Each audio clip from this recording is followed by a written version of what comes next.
Hello, everybody, and welcome to another episode of the Silver Savage podcast. I am having some technical difficulties, which is not surprising considering our track record.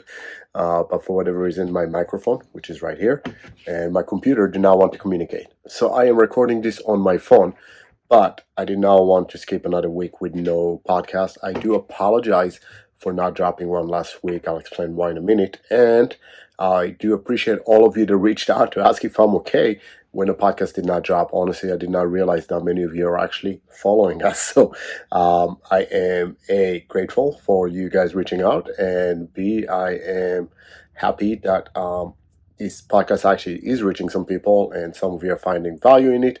And I'm glad to be here again this week with another episode.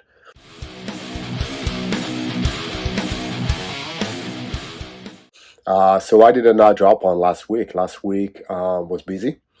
I had a lot going on in the office, and then I was getting ready to go to Georgia again, even though I was just there a couple weeks ago. So I was in Alabama a week, Georgia a week, home for a week, and then Georgia again. And throughout that time, I also found out that actually tomorrow I'll be going to Israel to help and join the war effort going over there. So I'm going to talk about that in a minute as well. But with all the commotion and travel and being getting ready to go and getting all kinds of affairs in order, honestly, I did not record one. I apologize. You guys are 100% correct in holding me to it. And I have no excuse, so I'm going to make sure not to do that again. That's the bottom line. So let me talk about Israel for a second, because I promised I will not make this podcast political, and we already dropped 2 episodes about what's going on there. So this is not going to be about the conflict. It's going to be about me. As I mentioned, as a Silver Savage myself, I found myself in a little bit of an unfamiliar territory when the war broke up, and I am 6,000 miles away, I believe. Anyways, I'm sitting in the comfort of my house where I hear of friends getting killed, friends being in combat, friends being called up. And I do recognize that I am no longer 18 or 20. I am 48 years old, and there are younger, better kids doing the same kind of work that I used to do. But I did feel like I have something to offer. And not only that, as I said, we always mention in the Silver Savage podcast that it is hard to be a warrior without a war. As I'm finding out, it is harder to be a warrior when there is a war and you're on the sideline. So I was waiting for the right opportunity to see if I can go there and join in one capacity or the other. And one did come up. So I am going to be leaving tomorrow. I'm recording this on Saturday the 28th. I'll be leaving tomorrow the 29th. And I will be there initially for just under 2 weeks. We'll see what changes and what transpires. But at the moment, I'm very excited to go and do something and do what I do best. In a sense, I don't have a lot of skill sets, but the ones I do, I am arguably, I would say, pretty good at. And I am glad that I get to share those with my fellow soldiers and members of the IDF coming next week. I do want to give a huge shout out to my wife, Tyler. It is, we often said that, behind each and every one of us that's successful in any capacity, obviously there's somebody that supports us. You've never done anything by yourself. You can keep telling that to yourself all day long, but everything you've accomplished, somebody was supporting you. Somebody's watching after the house, after the kids. Somebody is helping you do whatever it is that you need help done. And somebody is giving you the support and the push to keep going in the direction you are going. Tyler has been not only did she not resist at all, she was super supportive. She understood from day one where I was emotionally and mentally. She recognized that, and honestly, being American, not part of the Israeli military, and younger, she doesn't have a lot of a point of reference, but she was 100%. And you think it's quiet, and somebody decides to ride a motorcycle right next to us. Anyways, she was super supportive. She understood. She also understood that she has no point of reference, and she gave me the space. She kept asking if she could help. And as soon as the opportunity came about, we were sitting in the car, and she looked and she said, "I can see you're relieved." Because that's honestly the only way to describe how I was feeling. Being excited is not the right term. Looking forward to it's not the right term. It never is when you talk about a war, battle, or potential harm. But I was relieved. I was relieved that I get an opportunity to help and to do what I do best. So she was super supportive. Never told me not to. I'm sure she has her own um, emotional fears and battles that she's going to be dealing with. And a lot of our friends and families reached out to offer her support, which I also very grateful for. But it's part of being a Silver Savage, right? We are a team. Tyler and I are certainly a team. We're a team in how we raise our kids. We're a team in how we manage the house. And we're a team in how we support each other. And she had her battles, which I tried my hardest to support. I hope I did a good job. And now I have my own battle, and she's doing a darn good job in supporting me. So, Tyler, if you're listening to this, which I think you usually do, I love you, and I am truly grateful for the support you've given me over the past couple of weeks, and especially the last few days. So, all that aside, I wanted to use this current event and tie it into a Silver Savage type podcast. This one's going to be more about parenting, and it actually started with a meme I saw on social media. So, I don't necessarily share a lot of memes myself, but I enjoy reading some of them from time to time, and this one kind of made sense. So, the meme goes, Chinese, Russian, and Afghan kids learning how to disassemble an AK in school while we're teaching ours they can identify as a fruit cocktail. Weird. So that's the meme. And there's a lot of truth in there, right? The generation that we are raising, the difference in maturity and life skills we're giving our kids compared to the rest of the world. And whether we want to admit it, our society is declining. The fact that we have people supporting terrorism right now with zero understanding of what it's about or what the true culture of these organizations are, right? Just because it's politically the en vogue thing to do, right? So I want to talk about it for a little bit. And I will start by saying that I am the last person I always say that you should take parental advice from. I do have 4 kids though, and they're phenomenal kids. So if that is a testament to anything, obviously I didn't do it by myself. They all have great mothers that also supported and assisted, and still do. Um, but I would like to think in terms of building a resilient child and in terms of giving them life skill. I had a big share in that, a big part of that, and I wanted to share some of those lessons with you. So just so we understand why am I talking about it, listen, if recent events taught us anything, is that whatever is going on in the rest of the world, and the Middle East being just one example, you can take pretty much any continent and you will find conflict. Some of them extremely brutal, and some of them involving kids, right?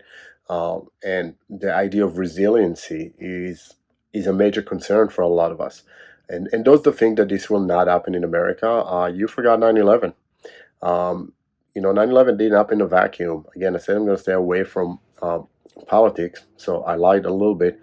But whatever it is that Israel is dealing with over there, America should be grateful that Israel is dealing with it over there, because whatever we're dealing with over there is coming here, and arguably is already here, and for intents and purposes, has been here for a while and already attacked this nation, right? So 9/11, again, uh, Israel was not the target. Israel is always considered the little Satan. The big Satan is the United States. Israel is just an easier target. That's the honest truth. So that's where you hear more about it. So there is no doubt in my mind that we're going to start seeing more terrorism taking place in the United States.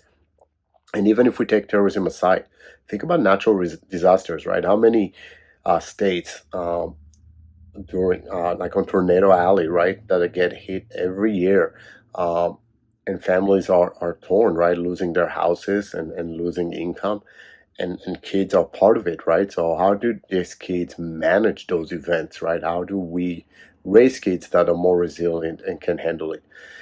And the bottom line is, it doesn't have to be a disaster.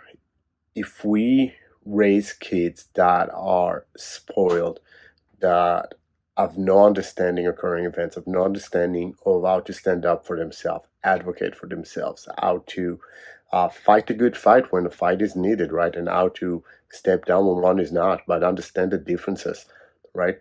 That will serve them well in life no matter what they do, right? So even if it's in the corporate world, just being able to work for those promotions and persevere and compete with others and stand up for themselves and not back down, right? Those are skills that we need to teach them as young kids. And if all we teach them is you can be on your iPad for hours at end and you are okay if you don't do your homework, and if you want to go to school today dressed as, I don't know, a Pokemon because that's what you feel like, then that's fine. Then guess what? These kids are gonna think that's what life is all about, and that's how it's gonna be. And man, they are up for a rude awakening at some point because that's not how life works. And if you guys are listening to this podcast, then you know it, right? You all are savages in one capacity or another, right? Either a first responder, military, businessman, whatever it is. You guys know that there's a fight to be fought on whatever front we're talking about, right? From relationships and family to business and work to the actual fight of defending oneself and family, right? So, keeping that in mind, what are some things that we can do to get these kids that right now are sheltered and hopefully make them a little bit more aware, make them a little bit more confident? I mean, that's at the end of the day what it's all about, right? Getting them to a point where they can stand up for themselves and they feel comfortable doing so. So let's go over a short list that I put together. I'll be honest, it is probably not a complete list, and I would love to hear your comments and points about skills that you think we can teach our kids, right?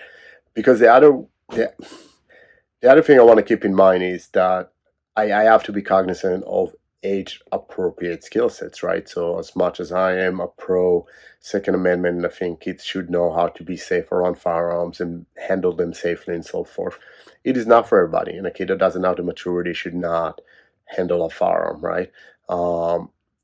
Knife fighting, probably not a skill I would teach a 5 year old, right? So, there's stuff that is we got to be careful in who we teach it and how, right? But if there's anything that you believe that I left out that you think is appropriate, please DM me.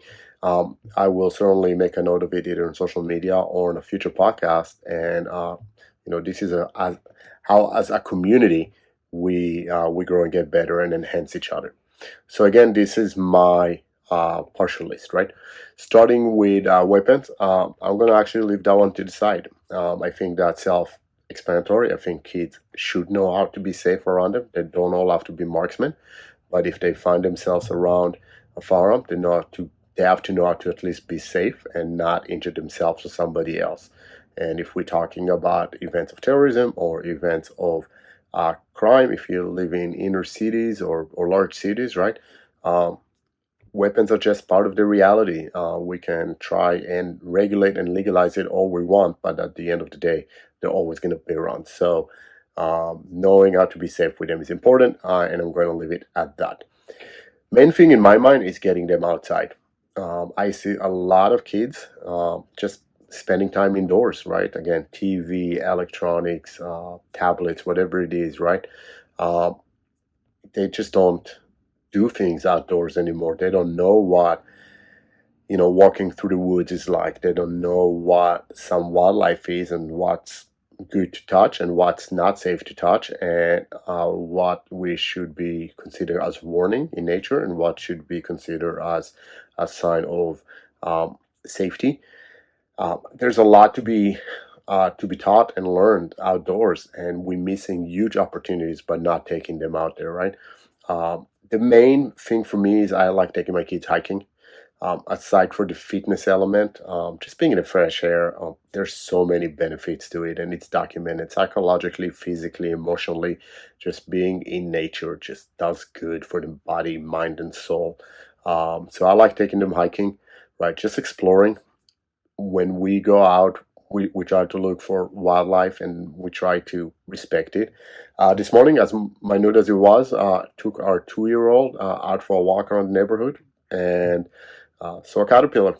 We stopped for a second and we allowed her to investigate it and look at it. And just let it be and recognize it for what it is, and then kept going. And then so other, we saw squirrels, and we saw, um, what else did we see? We saw snails. So just give him the opportunity to explore those things and encourage that curiosity in a child, which again is going to carry towards anything else they're going to do in life, right? That idea of thinking outside the box and wanting to learn more and recognizing those elements, that's super important, right? Make it fun. So if you are going to do anything with your kids, you got to make it fun, because you want to get them engaged. You don't want it to be a chore for them, right? So the way we do it is uh, make it into a game, right? Make it a little competition. I go running with my kids outdoors, and my younger son ends up joining just because he's competitive and he doesn't want his older brother to win all the time, and that is fine. If he gets him outdoor, he gets him outdoor, right? If you if you make a hiking trail um, into an event where they have to find different landmarks, right? Orienteering a little bit. That's even better. My kids learned at a camping trip a few years back how to use a compass. How many kids nowadays do not know how to find an azimuth and how to use natural elements as points of reference to find directions? So take a minute and teach them that. Teach them how to use a map. Technology is going to fail. And again, we don't have to talk about terrorism. Think about just a power outage, right? Think about a big storm coming through and you're out of electricity for a couple of days and GPS is not working anymore, right? So what do? Um, Teach him those skills. It's important. Next one in my mind is first aid. I think every child has the potential of learning basic first aid. It doesn't have to be out to crack someone or, out to do a chest needle decompression, but how to put a bandage, how to make a basic splint. What's the idea behind it, right? My kids learn how to put tourniquets. My daughter, who's in high school now, learned years ago how to put a tourniquet. She has one in her backpack every time. God forbid there's an event at her school. She doesn't have the capability of stopping a shooter, let's say, but she has the capability of saving lives, mainly her own, right? So, super important to teach them those basic first aid skill. Arguably, you know, if some more kids knew those skills a couple of weeks ago in Israel, maybe some more lives would have been saved, right? Gardening and homesteading. If you're going to take them outside, what more fun way to do than teach them a little bit about gardening and see them plant some seeds and see them watch those plants grow and then actually be able to eat the fruit that those trees or bushes bear, right? So there's a sense of satisfaction in it, and they would teach them the process, right? Homesteading. So teaching these kids how to can food if they needed to and how to preserve. So God forbid they find themselves in a situation where they cannot go to a supermarket, right? We got super complacent and super comfortable with the idea of I can always go up the street and buy everything I want, right? Reality is that's not always true. And again, just look around the world right now and how many people do not have access to that luxury, right? So teaching kids how to grow some basic food and how to keep it, right? How to preserve it, again, would be super helpful. And we teach them, again, independence. They would teach them that they don't have to rely on others necessarily. So as they grow in life and they have to find their own way, they're not dependent on somebody else handing them stuff because they know they can take care of themselves. And that lesson is, again, invaluable in my mind. Self-defense, obviously, I am a self-defense instructor, so I think that's important. The events of bullying around the world and specific in America is out of control. Anything from cyberbullying to actually physical bullying, and giving kids the tools to defend themselves is important. I can't remember who said that. One actor said that if your kid hits my kid, and my kid tried to tell your kid to stop it and tell him it's not acceptable, and your kid proceeded to keep hitting my kid, I give my kid full permission to use self-defense and hit your kid back, right? And that's 100% true. The only thing I would say is I wouldn't even let him go as far as, being reactive in that sense, because bullying usually starts before it becomes physical, there's indicators. Teaching those kids those indicators and what's acceptable, what's not acceptable, and then giving them the tool to defend themselves, right? And they may find themselves in trouble. What's important for them, in my mind, and again, I'm not an educator, is for them to know that you'll be on their side, right? So when the principal or the teacher calls you, you go there and you do not reprimand them. You explain the rationale behind you. And if the principal or teacher has an issue with that, okay, with the basic logic of your kid is not a victim, then maybe that's not the right school for your child, right? And I know a lot of people are going to disagree with me on this one, but that is honestly the way I feel. And I had those discussions with teachers at my kids' schools in the past. I am a big proponent of my kid not being bullied, of having 100% the right to defend themselves. And then as they progress through life, guess what? They will not stand up for bullying. Bullying come in all kind of manners. I've been bullied when I opened my own company by the owner of a private organization I work for, tried to bully me because he was filthy rich and tried to sue me, and I'm not going to get bullied because I learned at an early age not to get bullied. And guess what? I fought this guy in court for 3 years. Didn't have his resources, his capital, or whatnot, but he ended up folding because he did not expect me to stand up to him, right? And that lesson has to start with a young child. So teaching kids early self-defense, their right to defend themselves, right, goes a long, long way as they grow, right? And obviously, from a practical standpoint, if God forbid, again, with everything going on in the world, if God forbid they're in a situation where they have to use those skills, they have those, right? We can't expect people to become ninjas if they never train. But the saying that we always use is, under stress, we don't rise to the occasion, we fall down to our level of training. And if we gave these kids zero training, what do we expect them to do, right? Another one, and this is probably second to last one, is emergency drills. So did you ever take the time to discuss with your kids what happens if, right? And it doesn't have to be terrorism again, but think about a fire, think about a flood, think about a power outage, right? What do they do? Where do they go? What's the point of reunification, right? So again, you can make that into a game, right? It's a lot of fun for kids to get out the window and go down a ladder, right? So make it a game and time them and give them candy as a prize if they make a certain time, right? They're used to doing fire drills at school. They understand the principle. I don't know why we shelter them at home from that, right?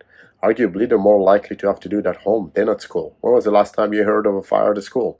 Yeah, we hear about fires in residential areas all the time, right? But we don't teach our kids how to handle those situations, how to get out the window and go to a point of safety, how to get their younger siblings if they need to, right?